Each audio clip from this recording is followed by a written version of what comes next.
आसक्ति से विजेता भी पराजित। राजा दुर्जय की कथा। राजा दुर्जय सभी शास्त्रों में निशांत हो चुके थे और शत्रुओं को भी जीत लिए थे, किंतु अपनी इंद्रियों पर विजय प्राप्त नहीं कर सके। जो मन से हार जाए उस पराक्रमी को पराक्रमी कैसे कहा जा सकता है। राजा दुर्जय को मन को नहीं जीत सके थे, किंतु इनकी प्रतिव्रता पत्नी आध्यात्मिक तेज से संपन्न थी।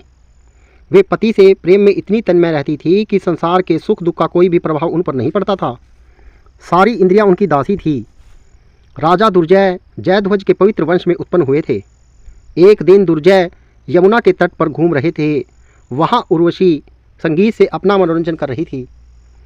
उसके कलकंठ से निकली हुई स्वर लहरियाँ कण कण को आवलवित कर रही थी। राजा दुर्जय का अपने मन पर कोई अधिकार तो था नहीं। वे उर्वशी के दिव्य सौंदर्य और दिव्य स्वर लहरियों से आकृष्ट हो उठे। उनकी प्रति प्राणा पत्नी के प्रति उनका क्या कर्तव्य है, इसका ध्यान भी न रहा। उन्होंने उर्वशी से प्रणय याचना की। उर्वशी तो अप्सरा थी, वासना भी उसका जीवन था। कामदेव के समान सुंदर युवक राजा दुर्जय उसे जच गए। फिर तो दिन रात आते जाते रहते। राजा को इसका भान ही नहीं होता था। बहुत दिनों के बाद राजा का मोह भंग हुआ। उन्हें अपनी नगरी याद आई। उन्होंने उर्वशी से कहा, मुझे अपनी नगरी की व्यवस्था देखनी है। व्यवस्था संभाल कर शीघ्र लौट आऊँगा, अतः मैं कुछ समय के लिए अवकाश चाहता हूँ। उर्वशी ने कहा, यदि 1 वर्ष और ठहर जाते तो अच्छा होता। राजा ने कहा, मैं तुम्हारे बिना स्वयं नहीं रह सकता, इसलिए शीघ्र ही आऊँगा, थोड़ी प्रतीक्षा करो। उर्वशी ने स्वीकृति दे दी। राजा जब राजमहल में पहुँचे तब उन्हें प्रतीक्षा करती हुई अपनी धर्म भार्या मिली। राजा उसे देखते ही अपराधी की तरह भय से कांप उठे। लज्जा से उनकी आंखें झुक गई। पत्नी तो प्रतिपरायण थी, पति के इस झेप को सहन नहीं कर सकी। बोली, स्वामी आप तो किसी से डरते नहीं थे, आज भय से कांप क्यों रहे हैं? अपनी यह दुर्बलता और किसी के सामने व्यक्त न कीजिएगा। किंतु दुर्जय के मुख पर ताला लग गया था। वे कुछ बोल न सके। प्रतिव्रता ने अपने आध्यात्मिक शक्ति से उर्वशी वाली घटना जान ली। वह बोली, स्वामी मैं सब कुछ जान चुकी हूँ। मेरा सुख आपके सुख में ही निहित है। मैं आपसे अप्रसन्न नहीं हूँ, किंतु आपसे जो पाप हो गया है उसका प्रायश्चित होना आवश्यक है, नहीं तो पाप अगले दुख का कारण बन जा सकता है। अपनी पत्नी का उदात्त आश्वासन पाकर राजा दुर्जय का मन हल्का हो गया।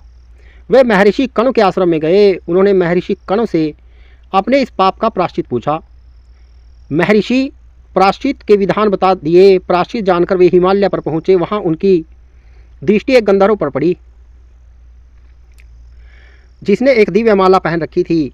उस माला से उसका सारा शरीर शोभा पा रहा था। राजा के मन में आया कि यह माला उर्वशी के अनुरूप है, इस माला से वह खिल उठेगी। यह विचार आते ही वे माला लेने के लिए उतावले हो गए। राजा मन के दास तो थे ही, बस लुटेरे की तरह गंधर्व पर टूट पड़े। उसे मार पीट कर माला ले आए। अब न तो धर्म भार्या की बातें याद थी और न प्रायश्चित की ही।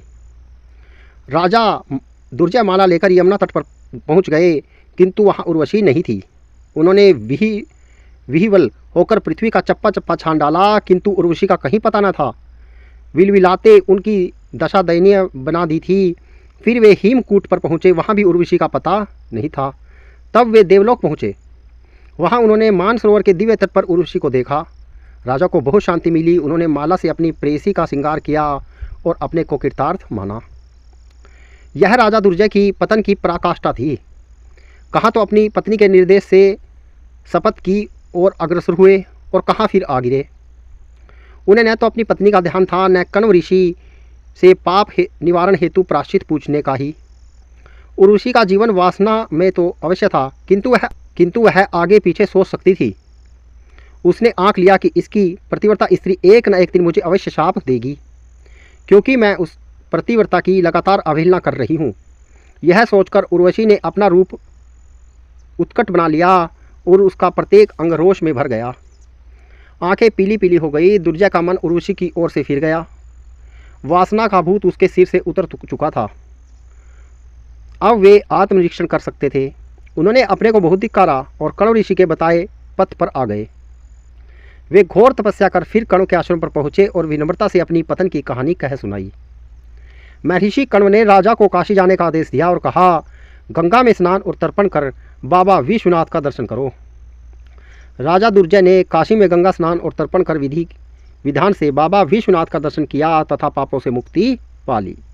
मित्रों, यह कथा कूर्म पुराण से ली गई है और गीता प्रेस गोरखपुर द्वारा यह प्रकाशित की गई थी अभी कुछ दिन पहले गीत गोविंद में।